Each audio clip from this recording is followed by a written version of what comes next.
அமெரிக்க அதிபராக ட்ரம்ப் பொறுப்பேற்ற சில மாதங்களிலேயே அவருக்கு இந்திய வம்சாவளியைச் சேர்ந்த 3 இஸ்லாமியர்கள் முதல் அரசியல் பின்னடைவை ஏற்படுத்தியுள்ளனர். வர்ஜீனியாவின் முதல் இந்திய அமெரிக்க இஸ்லாமிய ஆளுநராக கசாலா ஹாஷ்மியும், அமெரிக்காவின் மிகப்பெரிய நகரமான நியூயார்க் நகர மேயர் தேர்தலில் சோஹ்ரான் மம்தானியும், இரண்டாவது முறையாக சின்சினாட்டி மேயராக இந்திய வம்சாவளியைச் சேர்ந்த அஃப்தாப் புரேவல்யும் வெற்றி பெற்றிருப்பது அதிபரின் குடியரசுக் கட்சிக்கு பெரும் பின்னடைவாக பார்க்கப்படுகிறது. இந்த நிலையில் வெற்றி பெற்ற ஜனநாயக கட்சி வேட்பாளர்களுக்கு வாழ்த்து தெரிவித்துள்ள முன்னாள் அமெரிக்க அதிபர் ஒபாமா, எதிர்காலம் கொஞ்சம் பிரகாசமாக தெரிவதாக தனது சமூக வலைதளத்தில் பதிவிட்டுள்ளார்.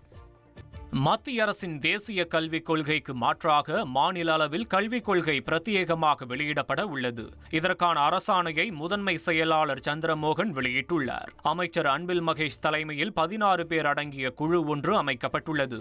இதில் இஸ்ரோ தலைவர் நாராயணன், பள்ளிக்கல்வித்துறை முதன்மை செயலாளர் சந்திரமோகன், கிரிக்கெட் வீரர் ரவிச்சந்திரன் அஸ்வின் உட்பட 16 பேர் இடம்பெற்றுள்ளனர். இந்த குழு பாடத்திட்டங்களை மாற்றி அமைப்பது குறித்து ஆய்வு செய்து என்னென்ன மாற்றங்களை செய்ய வேண்டும் என்பது குறித்து முடிவு செய்யும். இரண்டாவது அரசாணையில் மாநில திட்டக்குழு உறுப்பினரும் சென்னை புதுக்கல்லூரி பேராசிரியருமான சுல்தான் தலைமையில் 16 பேர் கொண்ட குழு அமைக்கப்பட்டுள்ளது.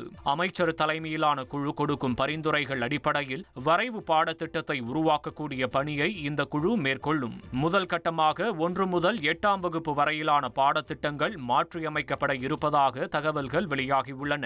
2027-28 கல்வியாண்டில் மாற்றியமைக்கப்பட்ட புதிய பாட புத்தகங்கள் 8ஆம் வகுப்பு வரை அமலுக்கு வருகின்றன. உங்கள் தந்திவன் தொலைக்காட்சியில் கணபதியே வருவாய் தினமும் காலை 7 மணிக்கு காணத் தவறாதீர்கள்.